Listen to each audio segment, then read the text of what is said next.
Agnus Dei, qui tollis peccata mundi, miserere nobis.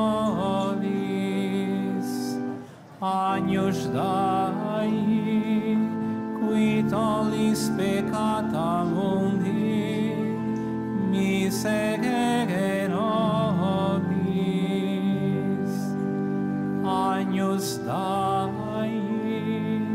qui tollis peccata mundi, dona nobis pace.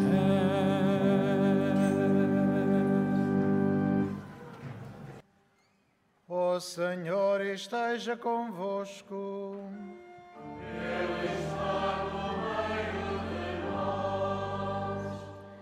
Evangelho de nosso Senhor Jesus Cristo, segundo São Mateus. Glória a vós, Senhor.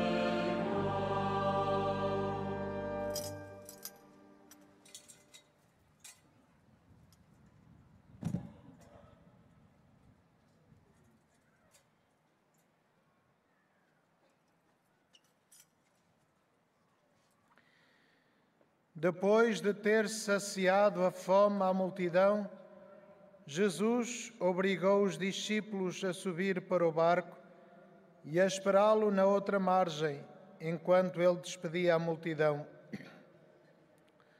Logo que a despediu, subiu a um monte para orar a sós.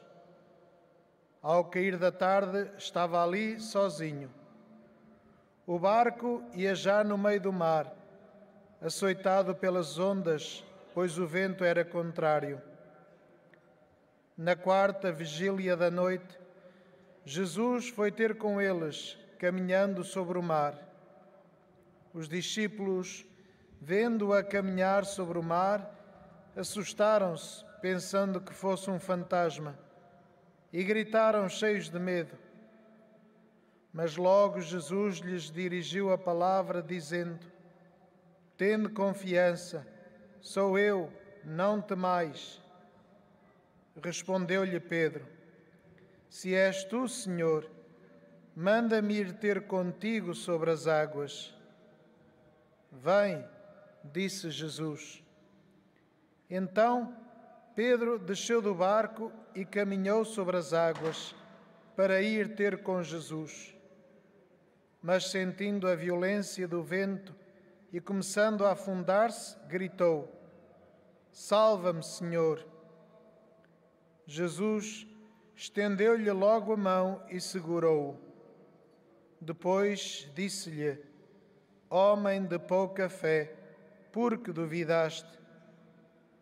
Logo que subiram para o barco, o vento amainou. Então os que estavam no barco prostraram-se diante de Jesus e disseram-lhe: Tu és verdadeiramente o Filho de Deus. Palavra da salvação. Amados irmãos e irmãs, é bom estarmos aqui, neste lugar de paz, neste lugar de amor, neste lugar em que nos sentimos acolhidos e temos uma oportunidade única de estarmos em diálogo conosco, percorrermos a nossa história e reorientarmos os nossos caminhos. Lugar de gratidão, lugar de louvor, lugar em que nos sentimos família de Deus. Neste momento, saudando-vos, gostaria de saudar de modo especial Dom José Ornelas, bispo desta diocese, nosso irmão, que nos fez este convite, manifestando a ternura de Deus, o amor de Deus para conosco. Saúdo Dom Valério Rui Valério, eleito patriarca de Lisboa, e conosco aqui rezando, aqui confessando, aqui testemunhando a presença desta Mãe no coração de cada um de nós. Saúdo o Sr. Dom José Traquina, Presidente da Comissão Episcopal das Migrações. Hoje, a nossa peregrinação ao Santuário de Fátima acentua a jornada de solidariedade com o migrante e o refugiado, encerrando a 51ª Semana Nacional das Migrações. O contexto que se vive no mundo torna atual e pertinente a mensagem do Papa Francisco para este dia, sob o título Livres de escolher se emigrar ou se ficar. As migrações são um fenómeno complexo. Por isso, diz o Papa Francisco, enquanto trabalhamos para que toda a migração possa ser fruto de uma escolha livre, somos chamados a ter o maior respeito pela dignidade de cada migrante. E isto significa acompanhar e gerir da melhor forma possível os seus fluxos, construindo pontes e não muros, alargando os canais para uma migração segura e regular. Onde quer que decidamos construir o nosso futuro, no país onde nascemos ou fora dele, o importante é que de lá haja sempre uma comunidade pronta a acolher, proteger, promover e integrar a todos sem distinção, nem deixar ninguém de fora. Escutamos a palavra de Deus, a palavra que nos convoca, a palavra que nos plasma. O episódio do Evangelho que acabamos de escutar é uma chave para entendermos a expressão típica do evangelista São Mateus, homens de pouca fé. Trata-se de um evento extraordinário, fora do standard, em que aparentemente ninguém é salvo. Todavia, Jesus, ao exercer domínio sobre o caos e sobre as forças da morte, prefigura para os discípulos a experiência que estes farão quando encontrarão pela primeira vez o ressuscitado. Jesus vai em direção à barca, mas o medo dos discípulos interfere no seu acolhimento. Apenas se tranquilizam quando um deles vai ter com Jesus e mostra que não há perigo. Eis o clássico comportamento dos cristãos: exigir de Deus uma prova que garanta que tudo o que Ele propõe nos seja aceitável, nos seja credível. O estupor dos discípulos e a sua profissão de fé descrevem perfeitamente que ser cristão significa residir entre a fé e a dúvida. Pedro aparece como perfeita imagem deste binómio, representando perfeitamente todos aqueles que creem em Jesus como Salvador, que dão os primeiros passos, mas depois esquecem-se de manter o olhar fixo em Jesus, com medo de serem engolidos pelas ondas gigantescas. No profundo da crise, quando tudo parece perdido, recordam-se de invocar o Salvador.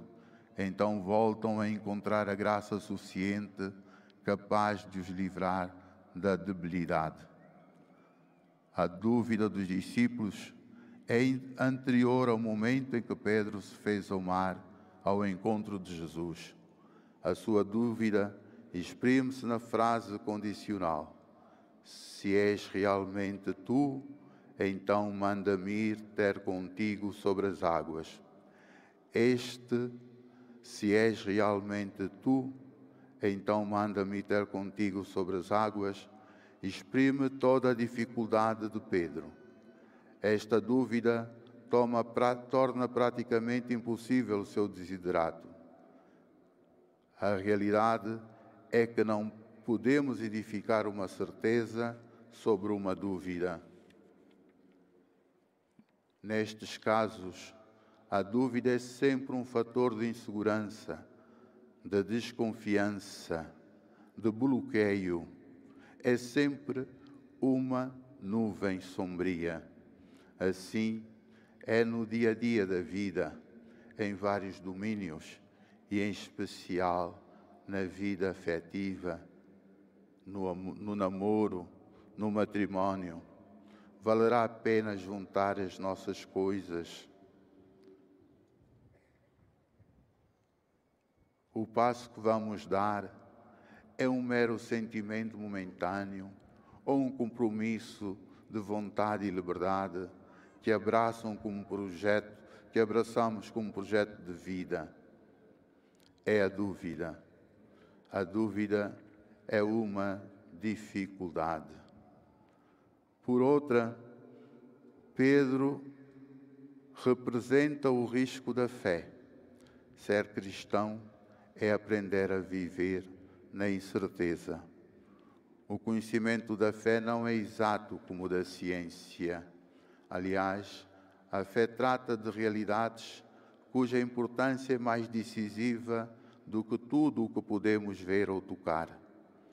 Crer no poder salvífico de Jesus implica correr um risco. Torna-se-nos então visível a verdadeira face da fé. Não é um verdadeiro ou falso, não é um sim ou não. A fé é qualquer coisa que é sustentada no tempo, que deve durar, uma espécie de espera, de capacidade de resistir diante das dificuldades. É totalmente distinta de uma experiência meramente cognoscitiva. A fé tem as características do amor. Existe paciência, calma, serenidade. Por isso, não basta defini-la como crer na existência de Deus ou crer que Jesus seja o seu Filho. Crer é um ato de confiança que nos permite prosseguir o caminho da nossa vida, ainda que tenhamos obstáculos. É um desafio progressivo, não é uma decisão feita de uma vez por todas. A fé é o homem e a sua existência, o homem e as suas circunstâncias. Como Maria, como Pedro, como os profetas, como os santos, o homem de fé também tem os seus medos, tem as suas dúvidas, tem as suas hesitações, tem os seus momentos de desespero e de arrepio. Por isso as lágrimas, os soluços, os brados, os braços abertos,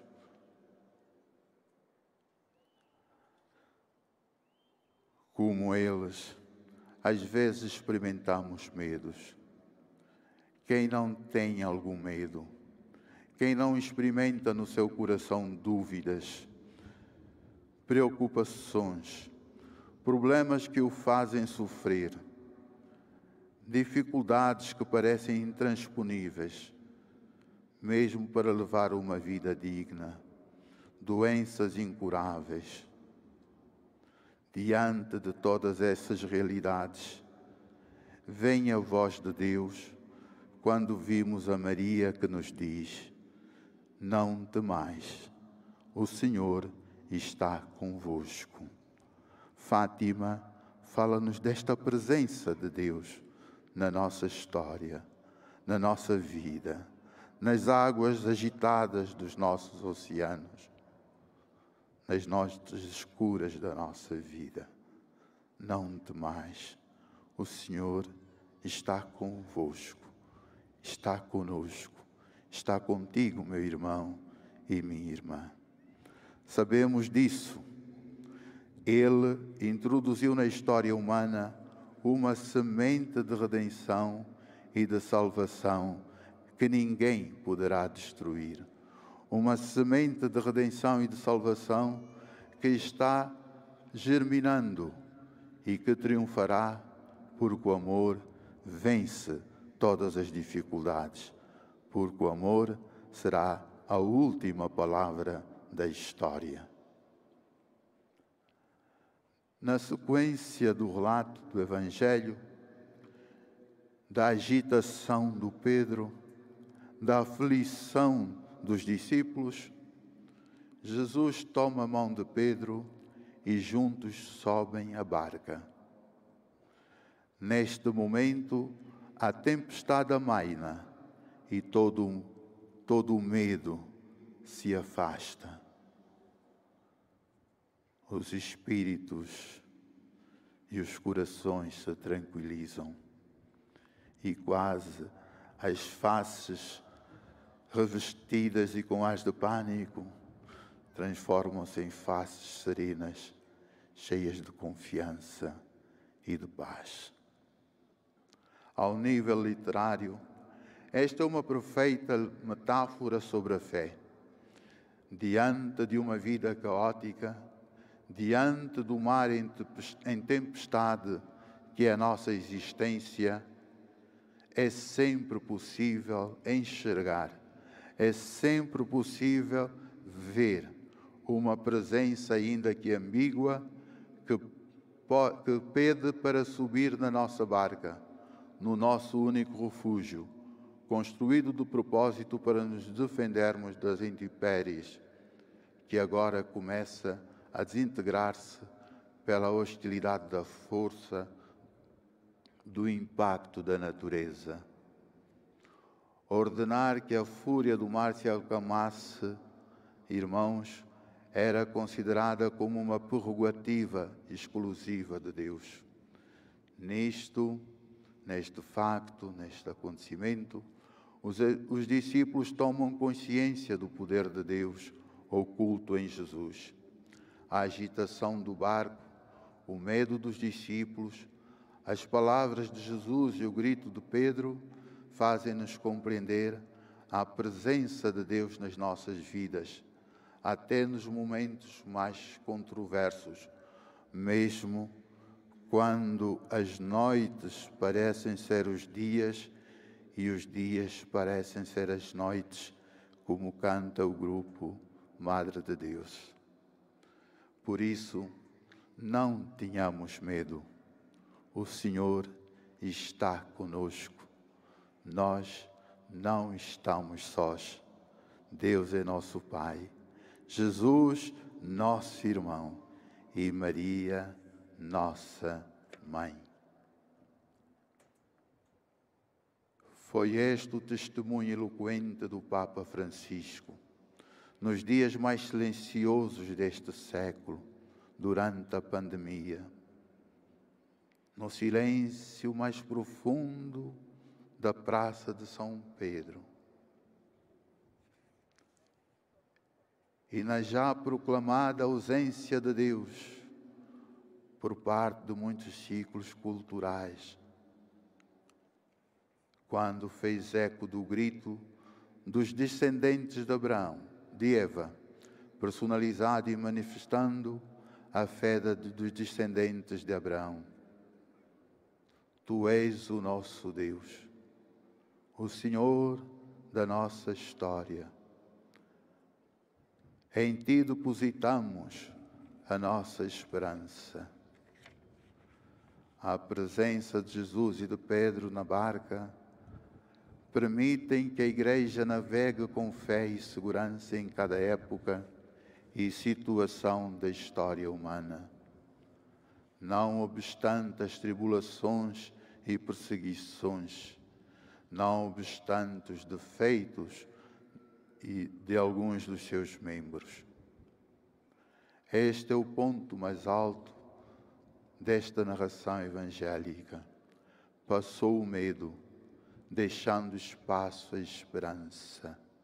Agora, com o mar calmo, se pôde chegar tranquilamente ao destino. E não somente isto, pois onde Jesus chegará, tantas vidas humanas usufruirão da sua presença salvadora. Isso faz-nos perceber que o milagre não acontece somente como epifania, para fazer ver quem é Jesus, mas para vir em auxílio dos discípulos, do seu povo em perigo, da sua igreja, dos seus irmãos. Este Evangelho diz-nos quem é Jesus realmente, ao realçar a sua função messiânica mais do que a sua natureza divina enquanto Messias. Ele tem autoridade plena da parte de Deus para vir em socorro do seu povo. Por isso salva todos aqueles que a ela correm com fé. Meu Deus, eu creio, mas aumentai a minha fé. Cada um de nós diga em silêncio: meu Deus, eu creio, mas aumentai a minha fé.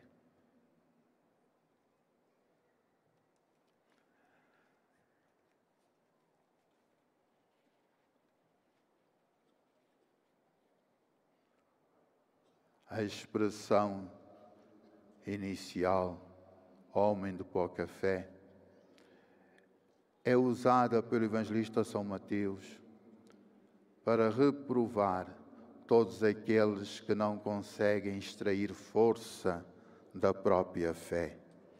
Homem de pouca fé. Está tudo nas tuas mãos, está tudo no teu coração. Está tudo em ti como dom e graça. Está tudo em ti como dom e misericórdia. A fé não é uma posse passiva, estática. A fé é uma atividade que suplanta toda e qualquer ameaça, transpõe todo e qualquer perigo. O apelo do Evangelho é que a mantenhamos sempre em exercício, sempre desperta, sempre ativa.